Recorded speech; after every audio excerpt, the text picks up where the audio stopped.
Date point. 3rd year. 8th month. 2nd week. AV. 14. Another failure. 23. There have been victories also. 14. To view. 3. The efforts of the discarded worked to our advantage. 6. As I recall, 3, you were among those who advocated their termination. 3. Your point? 6. An acknowledgement to your fallibility would seem fitting. 4. Petty bickering like that is for the hosts. 3's competence is not in doubt. 6. As you say, 4. 14. To address the observation, yes. The discarded have helped contain the Deathworlders. That is a balance of power that will shift as things are going. They buy us time, not victory. 16. Agreed. 31. Agreed. 4. Agreed. 6. Perhaps a more senior agent should be placed in charge of that cell. 23. 72's competence is also not in doubt. 3. Your naysaying is becoming unconstructive. 6. 14. The problem is escalating. This most recent failure was not orchestrated by a Deathworlder at all. 19. Are you proposing that the hosts might become energized and inspired? 14.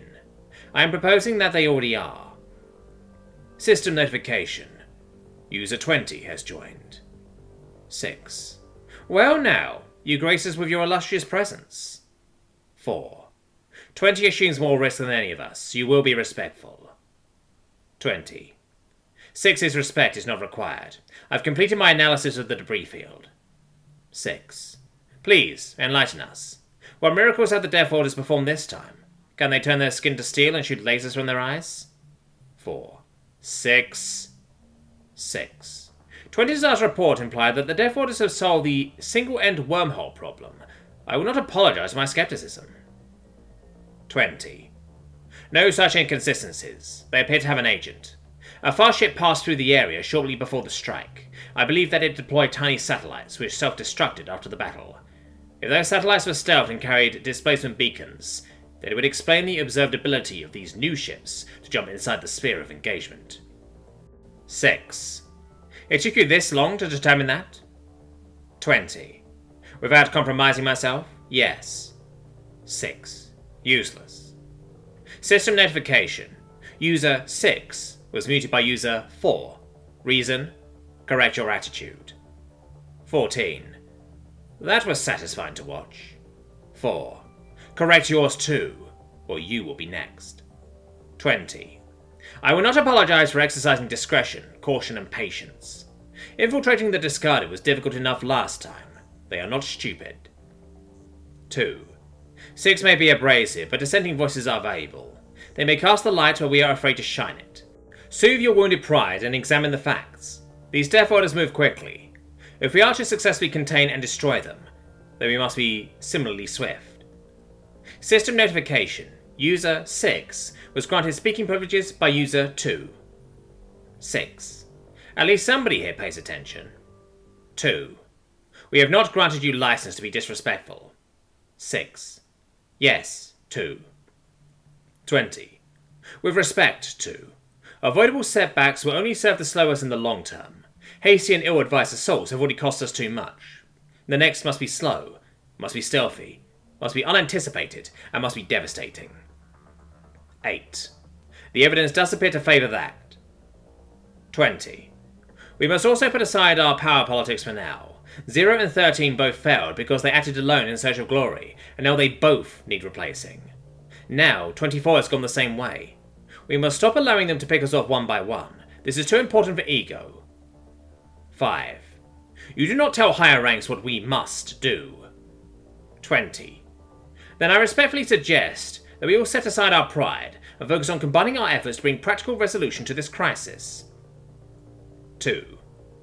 20 has a duty to express their opinion in as forceful a manner as is necessary for its proper communication. You, 5, have a duty to heed what is said rather than overlooking it for the sake of pride and decorum. 5. Yes, 2. 2. We do not Yet, need to involve 1. If 20's approach is successful, if we collaborate to deliver a single unforeseen and decisive blow to the Deathworlders, then 1 will never need to know this whole debacle ever happened. 4.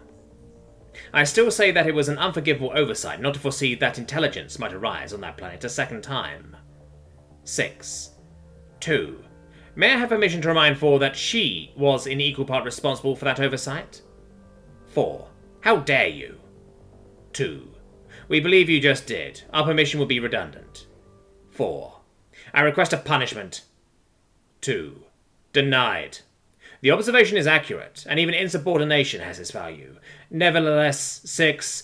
A little less insubordination, please. 6. Of course, 2. You only had to ask.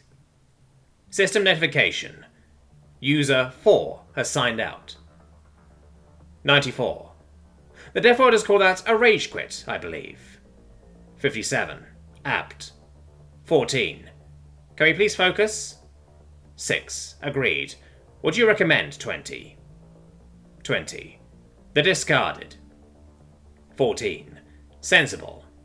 They have already declared motive. They will seize the opportunity if it arises, and our risk of discovery will be negligible. 10. We will need to remember to continue to monitor the Deathworld after the scouring is complete. 6. We will also need to resume monitoring on all the ones that have already been scoured. Some of them are nearly as old as Earth. 14. You use their name for it? 6. Struck Hell is so old-fashioned, and both names have a bit more life to them than MY-31043-free-TT121, don't you think? 23. Whatever 6 calls them, we will need to resurvey more than 1,000 planets to make sure they are still clear. 5. If that survey discovers even one nascent civilization, then would it have been worth the trouble. 20. I must go. I will do what I can to keep the great hunt high in the minds of the discarded. System notification. User 20 has signed out. 2. Meanwhile, the rest of us will cease to engage the Deathworlders piecemeal. We must deal with our homeworld first before any attempt can be made at clearing out whatever last little holes and hideaways they may find. 3. The first objective in support of that goal will be the identification and termination of this agent of theirs. 6. Wrong. The first objective in support of that goal will be the identification and conversion of this agent of theirs. 3. 2. I request permission to punish 6's insubordination. 2. Denied. Cease petitioning us every time 6 offends your pride. You should also cease to be so easily irritated by accurate corrections. Identification and conversion of the agent will become our top priority. Discussion concluded. System notification. Session closed. System notification. Private session between user 2 and user 6. Session opened. 2. Your attitude does warrant our attention, however. We are a hierarchy, remember. You should remember your place. 6. I am the foundation for those above me. My role is to support and strengthen them all. 2. Well recited. We assume you are making a point? 6. Pride is a weakness. It is the weakness, in fact, that has cost us the most against these Deathworlders. I adjust that my duty to the strength and success of the hierarchy and the indefinite survival of our people outweighs the tradition of decorum. It is not my duty to, as the humans eloquently put it, kiss their asses. 2. And that is why we are demoting you to 72. 6. I see. I'm to take over from the current incumbent, discreetly? 2. Indeed. You care about the result, not about your rank. That atypical approach may be of use here, in this atypical scenario. 6. And if you're very lucky, your report to 1 will mention the humans only as just another scoured species. 2. We intend not to rely on luck. System notification. Session closed. Date point. 3rd year, 8th month, 2nd week, 3rd day, AV. San Diego, California, USA, Earth. The man standing in front of him needed to clear his throat 3 times before it cut through the fog of fatigue that had Gabriel's mind in a chokehold and his forehead pressed to the desk. He looked up and saw a swig of his almost too cold coffee before addressing the man in the suit who was waiting patiently for him. Help you? He asked. The man smiled and produced a card. It was small, white, and mostly filled with the man's face and the badge of the Central Intelligence Agency. Agent Hamilton, he said by way of an introduction, then aimed a thumb over his shoulder at a woman in a nearly identical suit, whom Ares hadn't even noticed. She had a black leather work folder under her arm, and was holding 3 Starbucks coffees in a cardboard carrier. This is Agent Williams. You want the latte, the mocha, or the Americano? She asks, offering the coffee. Gabriel blinked, then managed to get his brain into second gear. The latte, thanks, he said. She handed it to him, and he took a sip, grateful for coffee that was the right temperature and tasted a damn sight better than the copper-tasting poison the office's overworked percolator produced. Please, sit down. I'd ask what the agency is doing here, but I'm guessing it has something to do with a guy in New Jersey, he said. Taking a not-so-wild stab in the not-so-dark. After all, he's seen the news. Williams nodded. She had taken the Americano, and set down the folder on Gabriel's desk. Mr. Ravinder Singh's apartment was bombed in the small hours of yesterday morning, killing the occupant and 3 of his neighbours, she said. That seems more like a police or bureau matter. His name was Ravinder Singh, Hamilton added. He was one of the top men in the Indian nuclear weapons program who went missing a few years ago, and now he's turned up dead in a bombing on the East Coast. To me, that seems a lot like an agency matter. I didn't know that part, Ares confessed. He indicated the folder. May I? Williams turned it around and opened it for him. They sipped their coffees patiently as he skimmed the documents within. It was clear why they had come to him. A still recovered from a camera above Singh's door offered a clear identification for Kevin Jenkins. It was stapled to a summary of the legwork that had gone into tracing him. It wasn't a long summary. Jenkins collecting his bag at Newark, his boarding pass, Jenkins going for security at San Diego International Airport, Jenkins checking out to the Bristol Hotel, a bit of luck with the receptionist remembering that he had mentioned being in town for a funeral, cross-referenced against the times he entered and exited the hotel to Terry Boone's funeral, and that in turn had led them to her family, who had pointed them to Ares. Most of the investigation would have consisted of the coast-to-coast flight. You don't have much on him yet, do you? He commented, noting that aside from Jenkins' name, there was precious little of his personal details in the folder. That's why we're here, Hamilton replied evenly. You had a good long conversation with him at that funeral. Gabriel sat back and took another swig of his coffee. Yeah, I sent him to talk to Singh. He was close with the victim. She was a PI, shot dead an assailant about 6 months before the second assailant got her. She knew she was in trouble and cited Singh as a witness who might be able to reveal the motive. Could Jenkins have thought Singh was responsible and taken revenge? William suggested. No, Ares told them, not even bothering to conceal how little he thought of the idea. He went to talk to Singh to try and get at the real responsible party. No sign of him since? His rental car was returned, and there was a possible idea at a gas station heading north, but that's all I know of so far, Hamilton told him.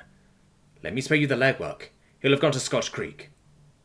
The 2 agents did a synchronized glance at one another, then back at him, letting their expressions make the demand for elucidation. He said he's the bartender up there, Gabriel clarified. The bartender? Williams repeated, skeptically. Hamilton coughed. Thank God for that. If he's civilian-based staff acting on his own, then it's a lot less of a problem than the Canadian military getting involved in a bombing down here. Ares frowned. There are allies and friends, aren't they? They are, but allies and friends go through official channels over stuff like this, Hamilton said. Canada's already catching a lot of political flack over their monopoly on alien technology. If there was any suggestion, right or not, that they sent an agent down here who'd bombed an American building and killed American citizens, it'd put a serious dent in any relationship, however good. Not to mention the repercussions abroad, added Williams. Entiendo. Well, I guess now you know who to make the call to so you can go through official channels. Sure, and thanks. But I'd like to know more about this murder. You think they're related? The victim claimed as much and I'm convinced, Ares allowed. You guys have open minds? Hard not to nowadays, William said, indicating the TV that was always playing quietly in the corner of the office, turned to the news. The financial news was nothing but coverage of the partnership between several major companies, led by BAE, BHP Billington and Red Bull, to collectively enter the lucrative market of asteroid mining, a feat that would have been impossible only 3 years previously. The news of the partnership had sent stocks in the involved corporations soaring, but the value of several elements, especially platinum, had all taken a serious hit. It was just the latest in the long and storied drama of what was becoming known as the Second Space Race. Gabriel nodded.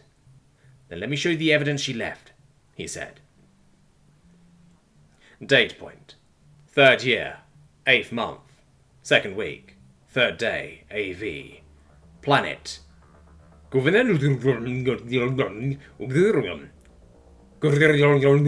Confederacy. Dominion Core. The annual the World Storm, was in its 2nd day and approaching full force, powered by a quirk in the tidal dance of the Gunvrug homeworld's 3 moons.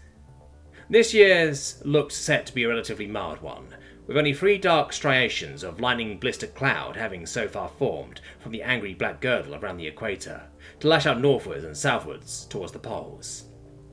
Such a comparatively gentle storm would easily be handled by the layers of storm protection installed by hundreds of generations of Gururag, from the simple earthworks and storm drains, to channel and disperse the flash flood waters, to the more modern innovations like the tidal barrages, the artificial barrier reefs, and the huge force fields that needed most of the year to charge. In truth, Gunvrag were quite capable of enjoying the Ungrunvurneg out in the open, huddled in a warm ball of furry bodies. Their thick, shaggy fur was equally adept at warming and waterproofing, and the large size meant a low relative surface area, combating the effects of cold and exposure. But it was by no means a safe or pleasant way to weather the storm, and most of the major engineering feats of Gururag history had arisen from the need to conquer their planet's annual weather tantrum. All of which was a little academic from geosynchronous orbit, of course. Space was infamously short on weather of any description, but it was hard for Councillor Vendreg of the Dominion Security Council to look down on the planet of his birth during this most iconic season, and not reflect on such things. Especially, he considered, when he was quite improperly being left waiting. The Confederacy's Secretary of Security was uncharacteristically taking her time, implying that something had come up which was important enough to keep her direct superior waiting, and uninformed, which seemed thoroughly unlikely, or there had been an unexpected delay. When she arrived, however, the Secretary's flanks were throwing an incandescent, furious crimson. She was, by any sapient being standards, in a roaring snit to match the fury their homo was unleashing upon itself at this very moment. Gururag folklore had always claimed that a gentle world storm meant turbulent times ahead, as all the energy the world felt to release was diverted elsewhere. Vendreg, as with all modern Gunvrunag, dismissed that as superstition, but right now, it seemed to be eerily prescient. Secretary Miningrenel, he greeted her properly. Shall I, just this once, dispense with the formalities, and inquire as to what has precipitated your anger? Mid crashed down into her chair, vibrating the ornaments on her desk. One of the missing system shields has reported in, she declared. I see. Vendrick sat, rather more gently, in his own seat. The theft of 2 of their system defense fields, a pair that had been manufactured for delivery to 2 of the Dominion's most vulnerable frontline staging worlds to keep the pressure on the Alliance, had been deeply embarrassing for the Confederacy, not least because even their best investigators couldn't figure out how it had been managed. While the handling facility had reported a ship landing and departing around the time of the theft, the timing was simply impossible. Nothing could have covered the intervening distance so quickly without being detected. May I ask where? He inquired. The far reaches, Murad replied. Vendrick shaded a worried brown. That was bad news for any hope of recovery or investigation. The far reaches were aptly named. Distantly removed from the Dominion core, that region had only ever been accessible along a small number of space lanes, most of which are filled in with interstellar gas and dust from lack of maintenance thanks to the war. While the tiny particles were no threat to a starship, the burst of high-energy particles they emitted upon entering the warp field could ionize the hull and degrade ship systems, or even build up a lethal capacitance that, if discharged, could fry equipment or unfortunate crew.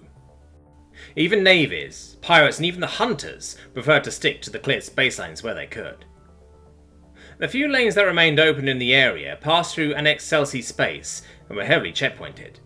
Sending a lane-clearing fleet to open a new route would take several cycles even if the Alliance left them alone. All in all, the news of the system shield's new location was frustrating, even if it did come with the saving grace that it apparently hadn't fallen into Alliance hands. The Alliance. Something about the Alliance. Their memory tickled at him, elusive until he interrogated his cybernetic memory enhancement chip, which gladly supplied him with a connection between the Alliance and the Far Reaches. "Where in the Far Reaches, may I ask?" he inquired.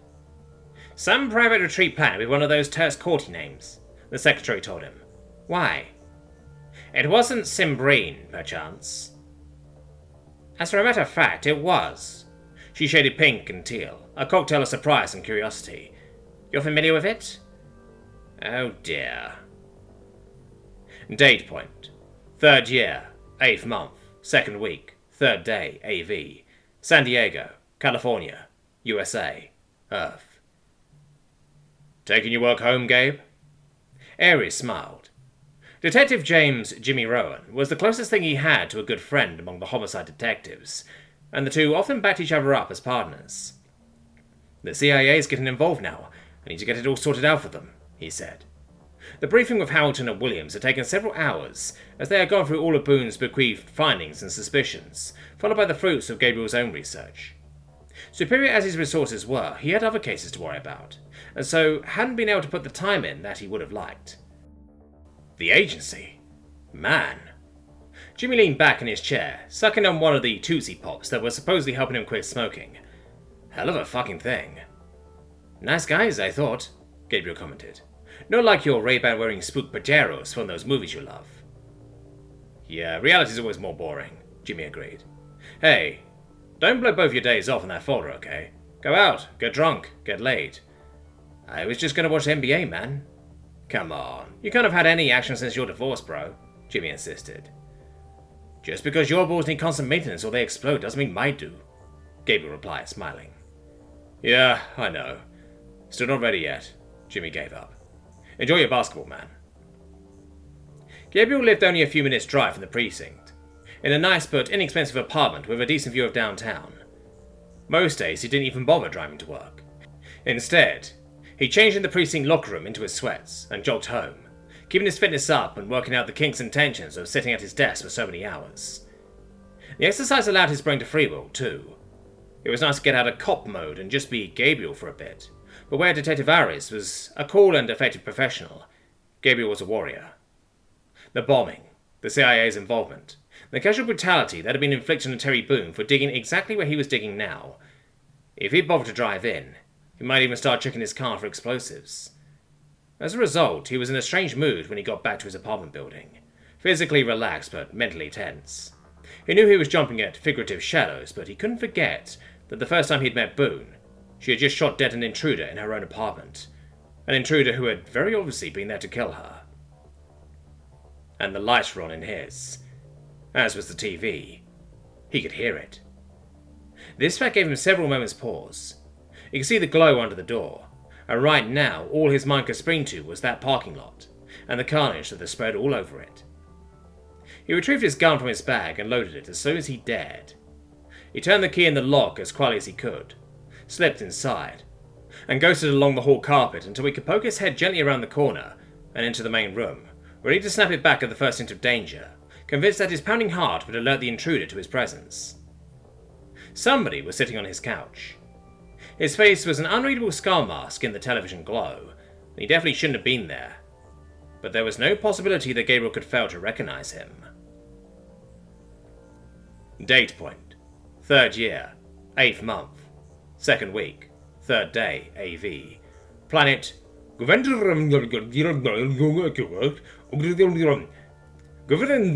Confederacy, Dominion Core. There was a pirate organization that approached the Security Council some time ago. Their leader had come up with a novel new idea. Pirates? I wasn't aware the council was in the business of negotiating with murdering scum. These ones, Vendor explained, rippled through many colours as he hunted for the correct word, underpinned by a constant theme of awkward yellow, introduced us to a new concept. Privateering, they call it. He pronounced the English word very carefully. It fit awkwardly in the Gouverneur mouth. And what does that word translate as? As I explained it, effectively, a privateer accepts amnesty from one government for their crimes in return for confiding their predations to the shipping of that government's enemy. He shuffled uncomfortably. They also made it explicitly clear that they intended to allow any ship which simply surrendered and handed over their cargo to leave, alive and intact, and that they would stamp out any pirate competition in the area. Miret's flanks glowed like embers, aghast. "And the council agreed to this?" she asked. "The council is headed more by practicalists than idealists," Vendrick admitted. "They were promised a reduction in piracy affecting our own shipping in the region, and effective disruption of Alliance shipping, which might divert South Sea ships from the war." There was a sweep of collar up his flank, the equivalent of a dismissive, contemptuous sniff. If memory serves, Simbrine was the base of operations for these privateers. What an extraordinary idea. But however competent or unusual these pirates, they're still pirates, and whoever stole the generator was no gutter criminal. Miret scoffed. "If memory serves," Vendrick said, slowly, "the ringleader of these privateers is a human." Miret's disbelief only served to increase the hue of her flanks. "Humans aren't magical, Councillor Vendrick, she chastised. "No, but they... May I show you something?" "In support of your claim. Very well." Vendrick bowed his head and spread his arms, a gesture of thanks, and spoke to the office. "Room? Access my personal entertainment files. Folder, Earth. Search, London Marathon," he intoned. A chime indicated that the requested item had been found. "Display." They watched. 27 miles! Miret exclaimed, after only a few minutes. "In 3 hours or less," Vendrick added. Miret's flanks turned white. "That could well explain the theft," she said. "The sensors on the ground weren't equipped to detect life forms." "It is to be hoped," Vendrick said, "that this human's loyalty to their species is less than their loyalty to the pirate band they have formed. I will request a status update. Hopefully this is just a case of pirates being pirates." Miret was clearly not hopeful. "And if it isn't?" "Then we had best start hoping that pessimist Furfeg is wrong." Date point: 3rd year, 8th month, 2nd week, 3rd day, AV. San Diego, California, USA, Earth. "Hey, Dad." Gabriel relaxed. Fortunately, Adam Aries hadn't looked in his father's direction, and so didn't notice him lower the gun and relax. "Hey yourself," Gabriel replied, stepping into the room and ruffling the scrawny teenager's hair. "Wasn't expecting you today, amigo." Adam pulled away from the hair ruffle. "Mum's been mum again," he said, which was all the explanation he needed to give. This wasn't the first time Adam had called a cab over here to get away from her, and almost certainly wouldn't be the last. It was why he had his own key, and the superintendent knew his face, and to let him in from the time his mother confiscated it. "Okay. Did you call Mrs. Almodovar?" Gabriel's badge went a long way towards smoothing things over with DCFS, but it was still so much easier if their officer knew about these events when they happened, and heard from Adam himself. He stuck the gun in the safe, the first thing he always did when he got home anyway, so fortunately there was nothing unusual there for Adam to notice. Adam sighed. "Yes, Dad, I called Mrs. Almodovar," he confirmed, his voice full of all the wariness of a 15-year-old who felt his competence was being in question. "All right, whoa." Adam had been watching a Game of Thrones rerun, and his ears went a brilliant pink as one of Emilia Clarke's innumerable skin scenes filled the huge TV. Shit, sorry, Dad, I know it's a bit... Adam stumbled. "Here's cool, amigo. Just don't jerk off on my couch or nothing." "Dad! Yuck!" Gabriel laughed, and shot off his running shoes, which he kicked into the corner. He stole a glance at the on-screen nudity again before groaning and stretching his way through to the kitchen, where he grabbed a cold beer from the fridge. "I can't be bothered to cook tonight. You want pizza or Chinese?" he called. "Chinese, please." Gabriel knew his son's preference and placed the order. Hell, the people down at Dragon Chef probably knew their usual order by now, and slumped down on the couch, glad to be home. "Want to talk about it?" he asked, when the commercials came on. "She treats me like an idiot," Adam complained. Clearly he'd been busting to get it out. There's this girl at school." "Cool." "I asked Mum for advice, on how to ask her out. I don't even know why she got mad. She just started calling me a little sissy and..." "She's been drinking again, huh?" "Yeah." They watched the commercials for a while before Adam wiped his eyes. "Fuck the courts, man," he said, for about the 1000th time since the custody hearings. Gabriel gave his boy a one-armed hug. "A couple more years, amigo. You'll get through it." "Yeah, she probably wouldn't let me date Ava anyway," Adam groused. "Ava? So that's her name. You were hanging out with her by the gates when I picked you up last week, right? Yeah. Shit, amigo. If you're going to let your mum stop you from asking her out, you're a dumbass, Gabriel said. Go for it. What if she says no? Gabriel suppressed a laugh. Little man, I saw the way she was looking at you. No way is that going to happen. She was? Alan looked stunned and elated. But, nah, she wasn't. Was she? Hey, I'm a cop. Reading people is my job, and here's a pro tip for you, amigo. If a girl's got all her weight on one foot like that and is playing with her hair and biting her lip, she wants you. You're just saying that. Google that shit, man. They sat in comfortable silence until the food arrived, though it was plain that Adam was no longer watching the screen. He only spoke again when they were eating at the table. So, what? Just ask her? Is that it? That's it. How? I mean, like, what do I say? You like her? Hell yeah, I like her, Adam exclaimed. Why? Is it just because she's pretty? She seemed more than that to Gabriel's eye from a distance, but he wanted Adam to have his priorities straight. You think she's pretty? Adam asked. I'm older than you, amigo, not blind, Gabriel chuckled. Come on, do you just like her just because she's pretty, or is she clever, funny, what? Yeah, she is. Cool, leave with that. It's not hard. So, what do I say? Adam persisted. Gabriel shrugged.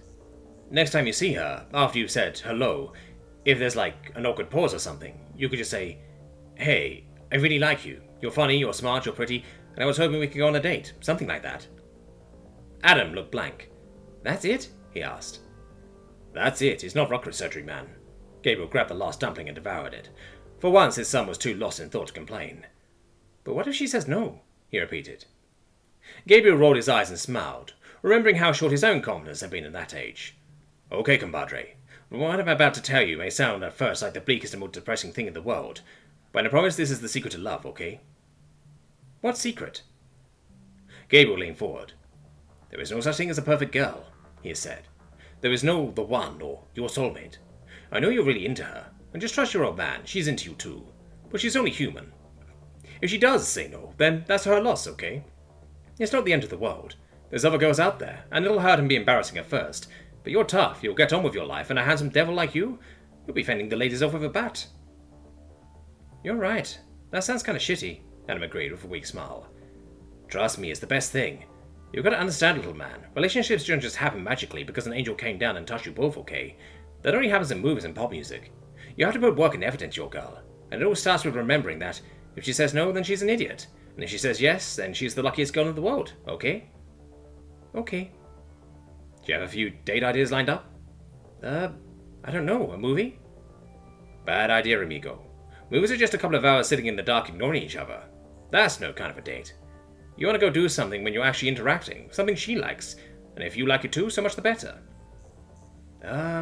She likes roller derby. She could teach me the rules while we watch. Perfect. Gabriel finished his food. Hey, can you clean this up? I'm gonna get your bedding out and hit the sack. You sure, Dad? Adam said. And thanks. No problem. Gabriel stood, ruffled his son's hair again, and indicated the TV as he passed it. Turn it off and go to sleep at midnight. And no jacking off on my couch. Dad! Date point. 3rd year, 8th month, 2nd week, 3rd day, AV. Planet Confederacy, Dominion Core. Once Vedrick had departed, and his shuttle had cleared docking procedures, and shot away to superluminal speeds, bound for the council station, Secretary Mira did something that, had anybody witnessed it, would have struck them as strange. She nodded off to sleep in her seat. A few seconds later she woke, looking around as if thoroughly startled and dismayed. Flanks rippling like an explosion in a paint factory, she hastily began to check her files, notes, and appointments. Then she stared at the page, wondering why she couldn't read it. While that problem was occupying her attention, she only wondered why her entire body was beginning to feel tingly and numb. She felt warm, though, and tired. Whatever it was she'd been so agitated up about could wait until she yawned. Until she'd had a nap. Half an hour later, Horae's frantic call to medical came much too late for Secretary Mirad. The cause of death was recorded as cerebral infarction.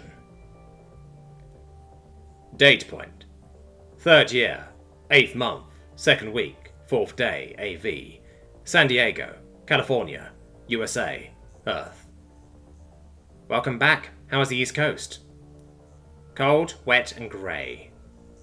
72 had made his position within the hierarchy through extensive use of biodrones. A signature technique was necessary. Every number needed a unique angle, something that made them more suitable for certain niches than were their fellows.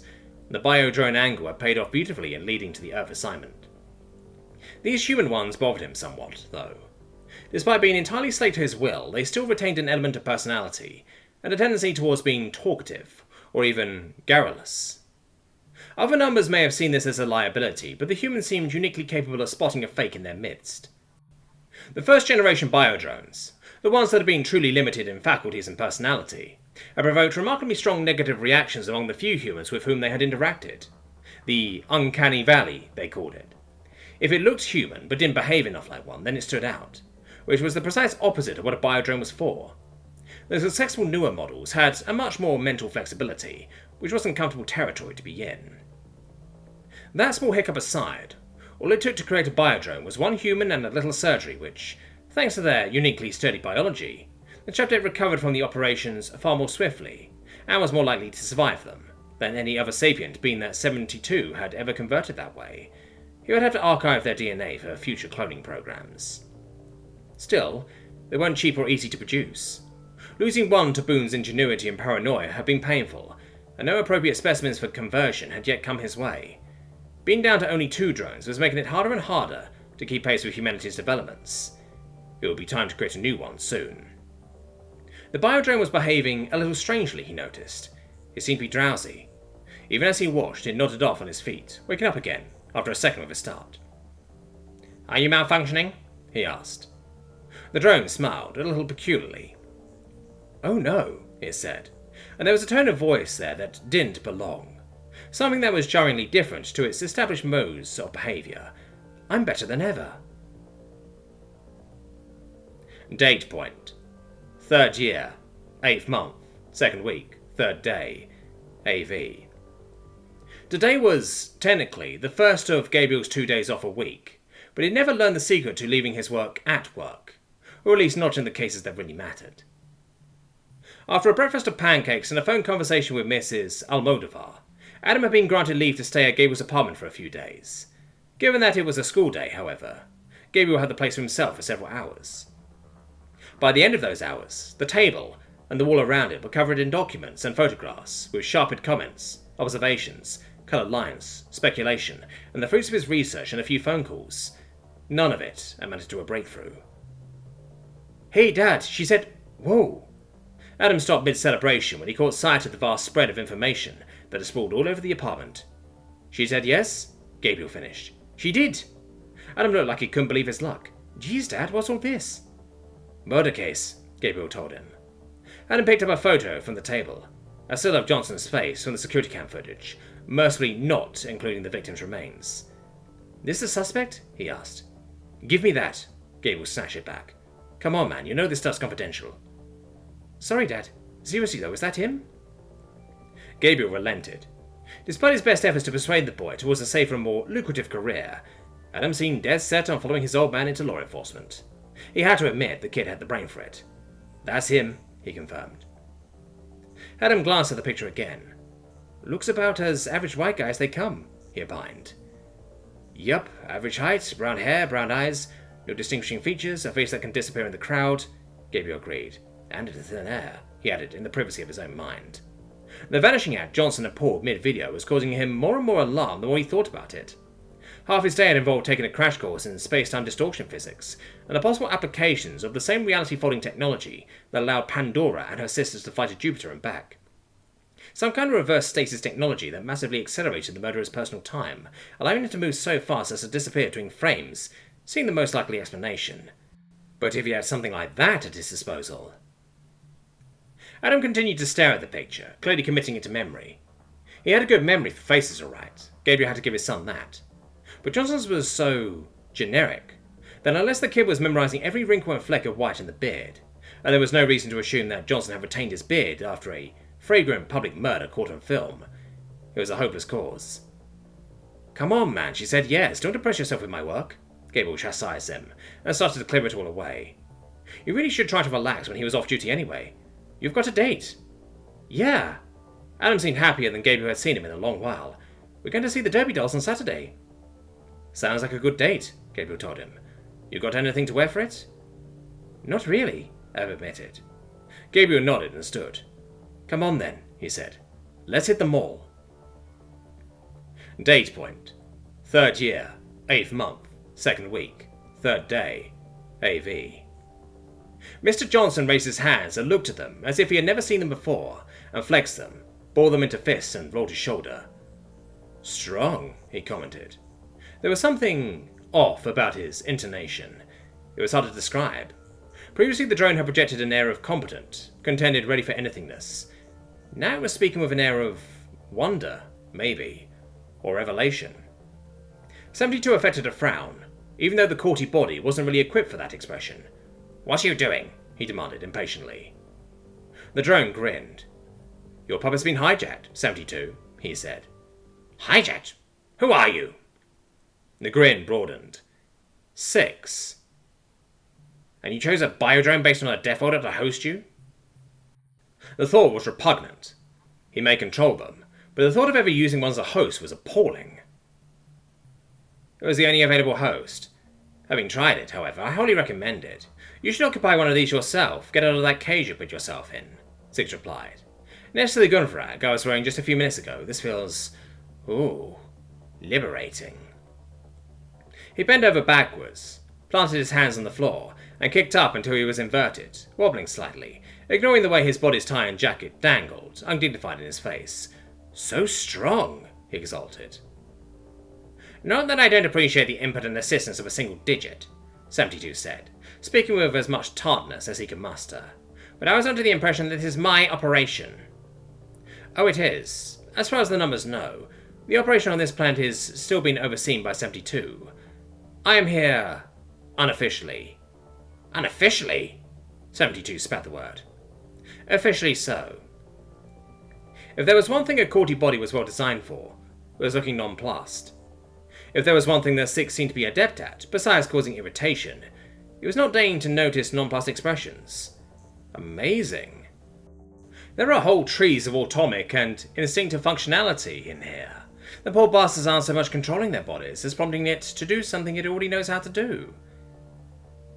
A memory. A potential behavioural tick that might cause the higher-ranking hierarch to become a little less obtuse tickles 72's attention. 6.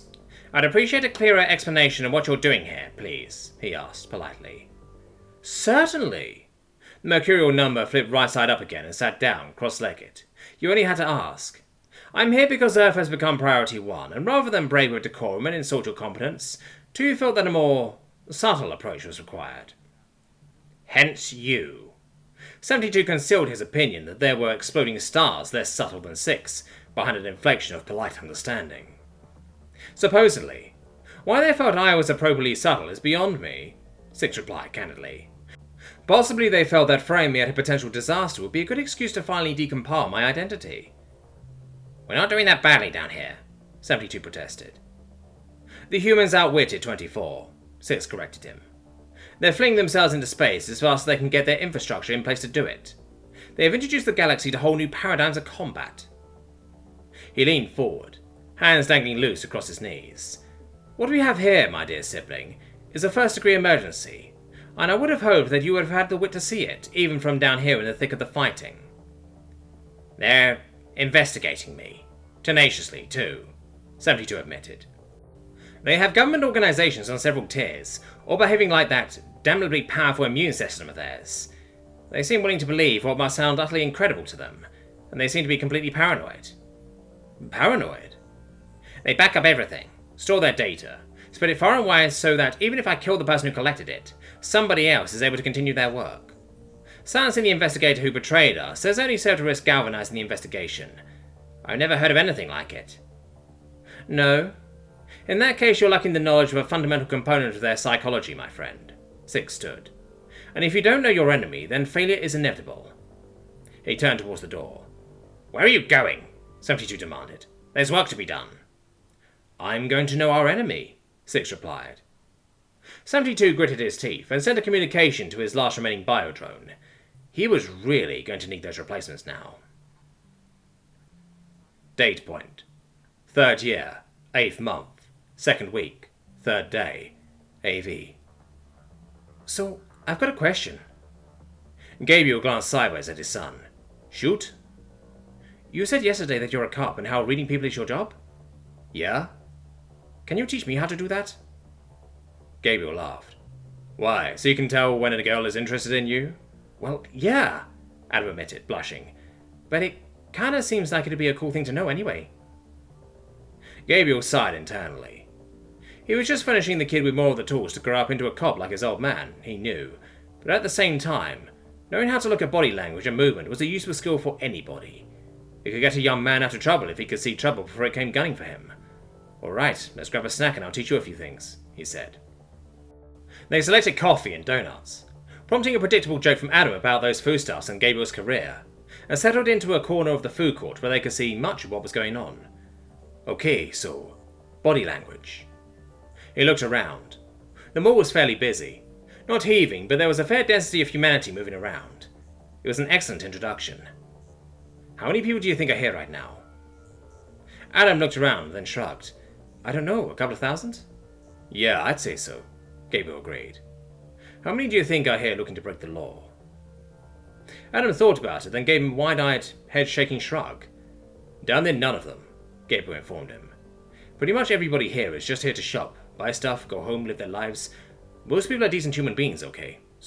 So what you're looking out for is the handful who aren't. Okay, how? 2 things. The first part is profiling. What's the crime that's most likely to be committed where you are? And what type of person is most likely to commit it? That changes depending on where you are and when. Here and now, the most likely crime is... shoplifting. Right. And that's tricky because the profile for shoplifters is pretty vague. Men and women shoplift about equally. They do it on the spur of the moment. About the only thing you can look out for is groups of teenagers, kids about your age. Peer pressure makes them do stupid shit, you know? Yeah. Gabriel guessed that his son knew a few kids at school who had admitted to, or even boasted about, the crime. There wasn't much that could be done about it, and you had to let some stuff go, or you'd never switch off. So, you have to look out for the warning signs after the crime has been committed, he continued, pretending not to have noticed the hesitation. And that means you have to look for anyone who's moving strangely. Like how? You'll just have to watch people. Get a feel for how they normally move in this environment. Are they relaxed? Are they tense? Are they bored? Eager? Happy? This is a shopping mall, so most of the people here are moving kind of slow. They're looking around at the advertisements, they're window browsing. Yeah? Adam was looking around at the crowd and nodded. Okay, yeah. Right. So now you've got an idea of how people should be moving around here. You can basically ignore all those people. They're behaving how they should be, so they're probably not up to anything. Look for the people who aren't moving that way. Adam looked around then, pointed. Him. Yup. He's walking fast, he's not got any bags, he's not looking around.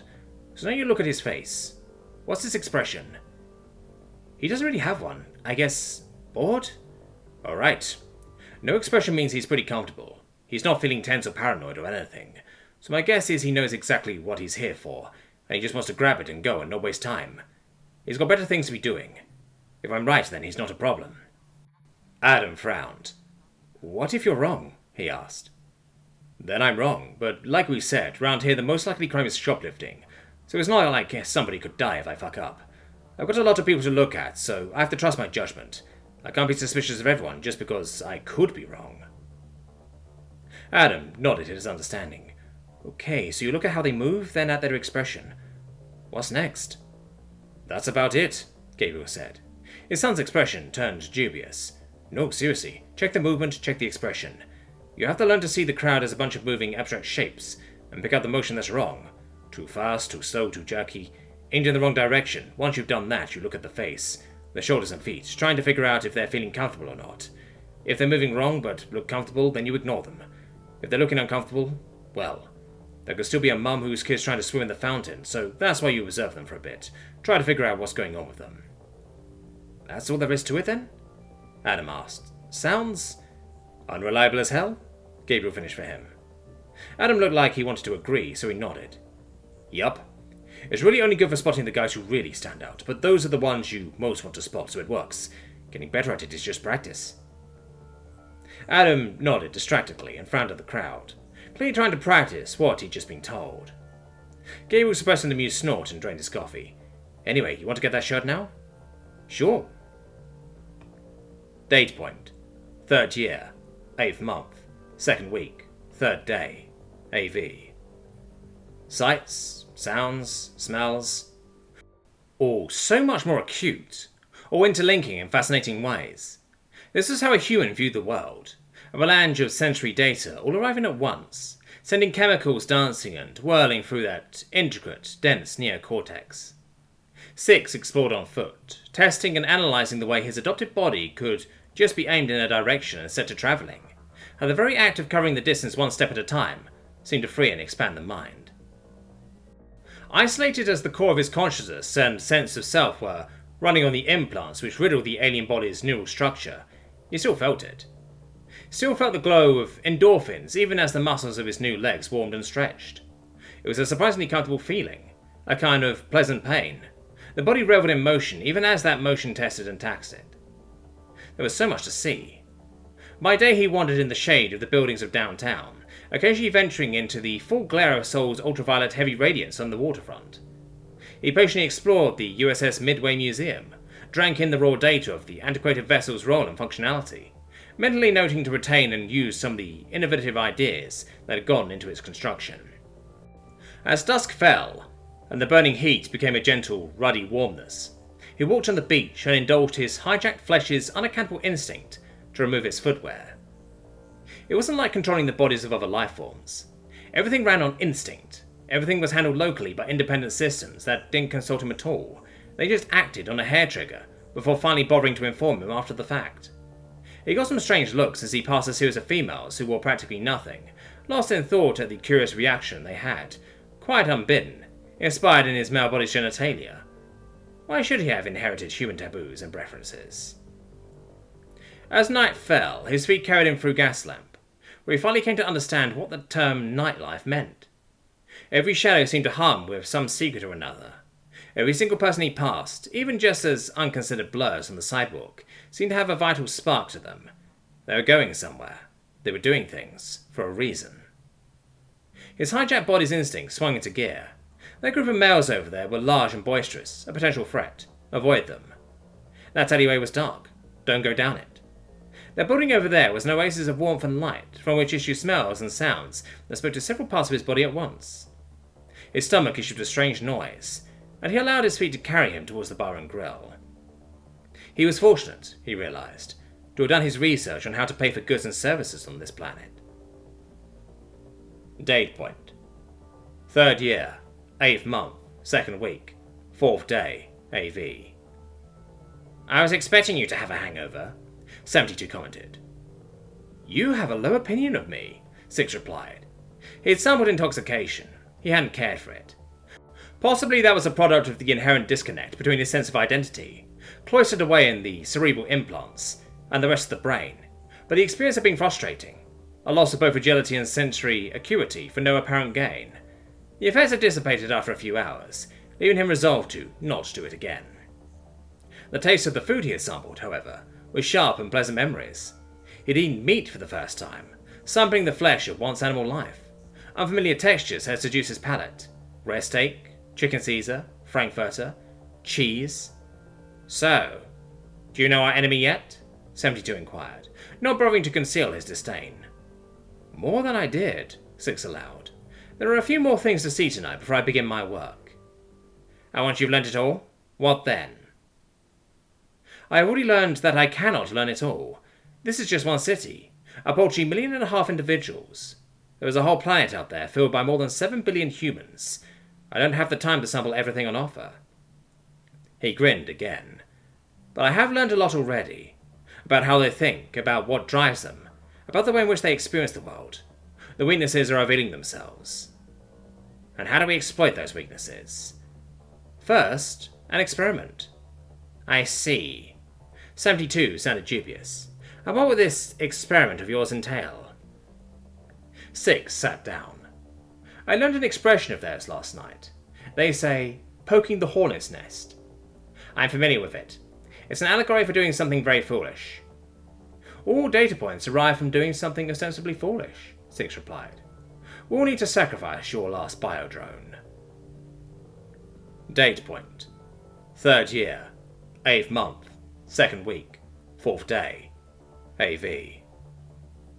Adam had followed up his dad's insight into how to crowdwatch with some internet research of his own, and felt he was starting to get the hang of the skill.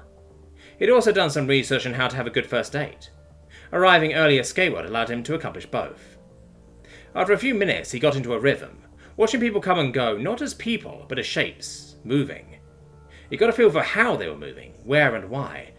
It was a pleasant surprise to him when he noticed one shape start to move differently, turning towards him and picking up speed and bounce. Hey! Adam jolted out of his thoughts, but smiled warmly as Ava trotted up to him, beaming from ear to ear. He felt his face warm as she kissed him hello. This was a great idea. I was going to say we should watch a movie or something, she enthused.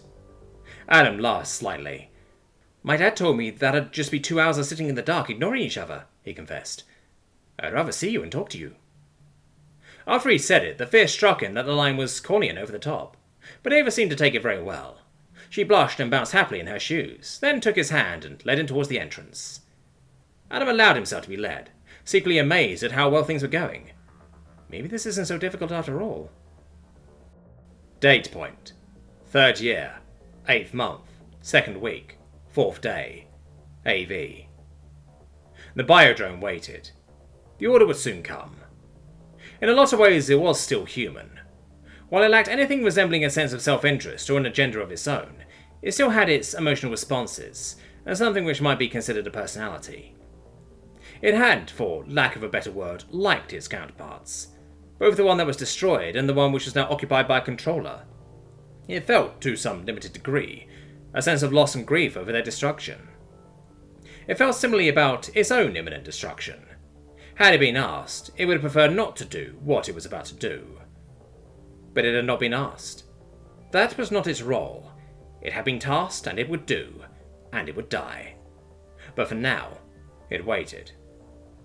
Most of it did not want to die. Part of it, the last imprisoned vestiges of this body's former psyche, did. But even they did not want to escape into death's clutches like this. Not taking so many with them. Not murdering innocents. But the biodrome waited. The order would soon come. And it would do, and it would die. Date point. 3rd year, 8th month, 2nd week, 4th day, AV. Ava had insisted that, because Adam had paid for the tickets, she would pay for the snacks and drinks, and in any case she needed the restroom, and had left them alone to guard their stuff and their seats, while the pre-game was still going on. The teams were being announced in a flurry of girly macho pseudonyms: Kitty Crash, Victoria Van Boom, Eradicate, and so on that he'd never remember anyway, so he fell back into playing his crowd-watching game.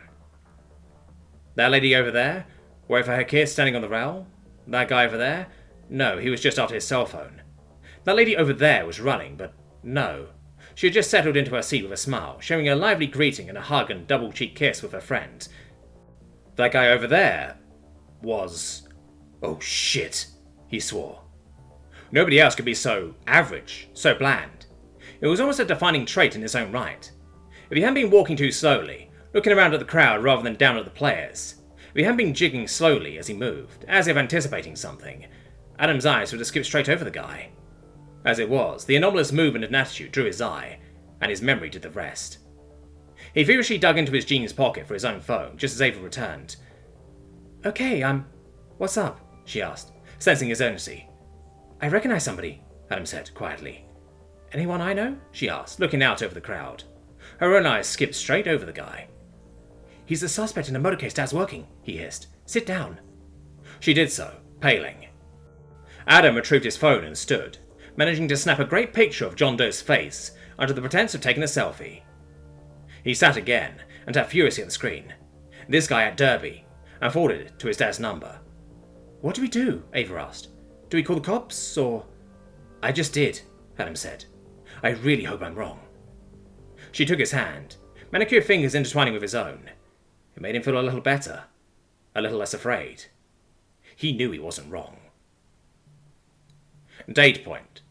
3rd year, 8th month, 2nd week, 4th day, AV. Impatience, derision. I really don't see what this accomplishes. Sears was getting increased control over his human body, and managed to avoid allowing a tick of irritation to cross his face. Not that he felt he would blow his cover, but ideally he would prefer to go completely unnoticed, rather than be remembered as the strange man in the crowd, making faces for no apparent reason. Weary tolerance. 72, I have been a single-digit number since before you were compiled. I have played my part in the cleansing of 5 Deathworlders before this one. The only reason I'm not ordering you to shut up and stop repeating your doubt is because I hate standing on rank. I just ask, please, that you trust that I know what I'm doing. There was no reply for a few minutes. Buying him the time to show his ticket, enter the venue, find his assigned seat, and look around with interest at the gathered crowd. Most of whom were holding up their phones and cameras, getting snapshots to bleat at each other about where they were and what they were doing. He sat down when 72 intruded on his thoughts again. Resignation, frustration. Very well, I trust your judgment. I just ask that you please share some of your reasoning with me. Satisfaction. You only had to ask. He paused to gather his thoughts, thinking how best to explain it to the much junior number. Mentoring. Despite our late alert to just how far along the humans were, we still established our presence on this planet sufficiently early that the usual strategy of engineering a large-scale exchange of nuclear armament should have worked. There was no reason for it not to. Skeptically. If you say so. Six smiled. 2 groups of human females had assembled on the open floor below, wearing coloured clothing to indicate their team, plus some light impact resistant armour to protect their joints and head, and curious wool shoes. He wondered idly what the rules of the game were. Assertive. I do say so. The failure of the strategy implies that there is some self-correcting element in the human psyche, which compensates for the usual aggression of the Deathworlder mindset. They are capable of being presented with an existential threat and choosing not to attack it, out of longer self-term interest. The team set up. A huddle of 8 players, 4 from each team, blocking the path of the 2 in the back wearing a starred cover on their helmets. 72 still wasn't persuaded. Dismissive, so they're not stupid. You've not explained what that has to do with wasting my last biojournal on this suicide mission. Explanatory. Their behaviour in a small crisis may shed light on their probable reaction to a larger one. By observing the former, I intend to gain insight into possible avenues of attack, which we can exploit to eradicate them. A whistle blew, and the 2 players with stars on their helmets launched themselves forward, battling to get past the players in front. It was all remarkably physical, the players forcing one another off balance and restraining one another with force that would have crippled or killed most life forms. Even as he watched, one of the star players fell and slid some way on her back, her helmeted skull bouncing against the hard-polished concrete floor. It was a serious blow, but she bounced back to her feet and threw herself into the fray again as if it was routine. Defeat. I can't find fault with your reasoning. I just hope this pays off with useful intelligence. Confidence. It will. There was no reply. The crowd emitted a delighted noise as one of the star players broke free and accelerated around the oval track before diving straight back into the scrum she had so recently escaped. This time, with speed on her side, she skipped through the pack and out the far side, at one point teetering on one-wheeled foot on the very precipice of the track. The other star player broke loose and gave chase, prompting the first one to dodge 3 more of the other team before patting her flanks 3 times, prompting a whistle to sound. 8 points were awarded, and 6 leant forward, interested to figure out the rules of this bellicose game, before it went extinct, along with the species that had invented it. Date point. 3rd year, 8th month, 2nd week, 4th day, AV. Adam's phone pinged after a tense 2 minutes. The message from Dad read simply, "It's him, GTFO, don't allow crowd, panic even more dangerous." Ava read the message, looked at his expression, and thank Christ decided not to argue. She just stood with him and followed him out of the stands, down the stairs and into the street, silent, pale and tense. "What now?" Ava asked. "I mean, we just left all those people in there." "Dad said not to alarm them," Adam said. "The cops will keep them safe." "I hope so." She folded her arms low across her tummy, hunched and stretched. Adam didn't even think twice. He drew her in for a hug. He looked at his phone as it pinged again. The message just read, "Proud of you. Love you. Stay safe." Date point.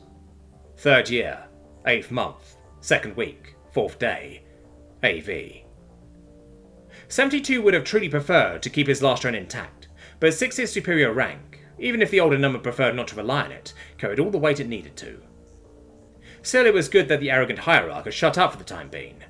It allowed 72 time to think and prepare some contingencies that might, with luck, mean they got to keep the biodrone after all. It was hoped that would dash when 6's impatient mental tones cut into his planning. Query: what is the biodrone's ETA? Report: it has arrived. Retrieving the weapon from the vehicle's cargo compartment now. This was technically a small lie. The drone had been sitting in the car park for a few minutes, awaiting the go signal, while 72 desperately tried to work a survival scenario that would allow him to retain his last precious drone. Annoyed and resigned, he wrote the thing off. 6 would just have to acquire the raw material to create the replacements himself, being the last remaining ambulatory part of the operation. Satisfaction. Good. Remember to instruct it not to shoot into the section where I'm sitting. 72 couldn't resist ironically echoing 6's own words back at him.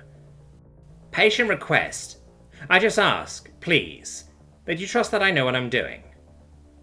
This was met with silence. One of his Watcher programs flashed up possibly relevant activity. He had sunk the virus into the San Diego PD dispatch system years ago. It was in its own way a little bit sapient, and could creatively interpret the flow of data inside the law enforcement information networks, looking for relevant or useful information. He allowed the information to be injected into his consciousness as he worked at getting the drone into the building undetected so that it could poke the hornet's nest, as 6 had ordered. Dispatch, 819er. I have a tip-off on a suspect wanted for multiple violent felonies. He's at Skateworld. Linda Vista and Comstock. Please advise. Disbelief was the only conceivable response. There was no possible way that 6's biodrone could have been recognised. It was designed to be utterly anonymous. The things vanished in crowded areas. His social stealth should have been perfect. He ordered the armed biodrone to abort his assault in the building, and listened. 819er, dispatch, is the sighting confirmed? Dispatch, 819er, positive ID. This guy's wanted for multiple homicide and domestic terrorism. Could be a mass shooting about to start over there. Request special tactics. Special tactics? What exactly that meant was not known to 72, but there was no point sending in the biodrone now. It would surely be intercepted and destroyed without accomplishing anything more than they already had. In fact, now he thought about it, this was exactly the kind of response that 6 had intended to elicit. That it was arriving before anything even started was very troubling, but... 819er, dispatch. Be advised, Special Tactics is en route, creating talk group with their captain. For the first time since he had arrived on Earth, 72 understood the urge to swear and spoke out loud. Feces! He followed that declaration with an urgent transmission to 6. Alarm! Disbelief!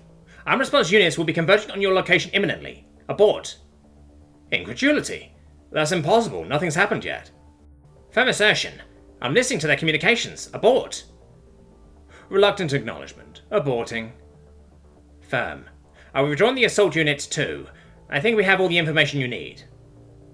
Worried. I think you're right. Date point. 3rd year. 8th month. 2nd week. 4th day. AV. Suspect's a white male. Late 30s to early 40s. Brown hair and a full beard. Wearing a charcoal suit and red tie. Gabriel gritted his teeth as Jimmy Rowan took a chance turning right at an intersection without properly stopping to check it. It earned a few honks, but he gained a few seconds, and didn't need him to hit the siren. The closer they could get without making that noise, the better their hopes that Johnson would still be in place when they arrived. The special tactics team was well ahead of him. Copy that, we're going in plain clothes, tag him, trank him, cider him and search. Do it right and nobody needs to know. Gabriel keyed his radio again as a red light mercifully turned green just in time. Be warned. He's suspect in a bombing on the East Coast. Could be wearing a vest, he advised. We've got bomb squad, the SWAT captain reassured him. ETA 1 minute. Dispatch's voice cut into the conversation again. Responding units. Be advised we have a report on a possible second shooter loitering in the car park. Caller says she saw him get a rifle out of the trunk. The SWAT captain's reply was terse. Copy, dispatch. There was nothing for it but to let Jimmy drive and to pray. Please God, let my son be safe. He tapped the voice recognition on his phone and shouted at it over the sound of his howling engine. Call Agent Hamilton, he instructed. Date point. 3rd year, 8th month, 2nd week, 4th day, AV. 6's escape had been planned down to the finest detail, on the assumption that nobody could spot him if he was part of a mob of panicked civilians fleeing a massacre. He wasn't prepared to just leave to abort the mission. That wasn't a scenario that had been deemed possible. Anxiety, stress, how? Can they predict the future or something? He demanded over the Thor link. Reassuring, tense. Don't be ridiculous. Gnawing fear. But they have a word for it. Clairvoyance. Why would they have a word for something like that if they couldn't do it? Firm command. You are panicking. Just get out of there and we will determine how this is possible once you are safe. People were bustling this way and that. He flinched nervously away from them, kept his face bowed, trying to escape unseen. He brushed past a muscular man in a jacket and hat, ignoring off the man's "Watch it, buddy," as he turned his face away and walked as fast as he dared towards the exit. Nobody challenged him as he stepped outside and breathed a sigh of relief. Out on the street, the anonymity of his biodrome body would protect him. Something dense, hard and fleshy hit him from the side. He didn't hear it coming. There was no flash of movement in his peripheral vision. There was just the pain of his face against the asphalt, the discomfort of his limbs being restrained, a piercing pain as something violated his assumed skin, and then the world melted away into dreams and timeless nonsense. In the dark, the component modules of his personality were left to scream and rage within the separate prisons of the implants that sustained them. Date point. 3rd year, 8th month, 2nd week, 4th day, AV. The situation was changing faster than 72 could cope. There was too much to juggle, too many unknown factors. 6's line had gone dark. Threats were everywhere, none of them properly identified. The biodrome's orders were to retreat, and so it retreated along the pre-planned route. It did not mind the conflicting orders, it simply obeyed the most recent one. There were 2 armed threats in the way. Its orders included self-preservation and evading capture. It opened fire. Return fire cut it down. For only the 2nd time in his life, 72 swore. Date point. 3rd year, 8th month, 2nd week, 4th day, AV. Adam! Dad! Gabriel Aries barreled into his son at speed and drew him into a bear hug. What's going on? Adam asked. SWAT's inside, they're going for a low-profile capture, Gabriel replied. But there's a second gunman about the place, we need to get... There was a thumping sound and something hot and wet splattered Adam's face. Gabriel frowned at him. Your face? There were gunshots. Ava started screaming. Jimmy lowered his gun. Holy fuck, did you see? He began. Then his expression changed, as Gabriel fell to the ground. Shit! Dispatch! Need an ambulance west side of Skateboard ASAP! Officer down! Officer down!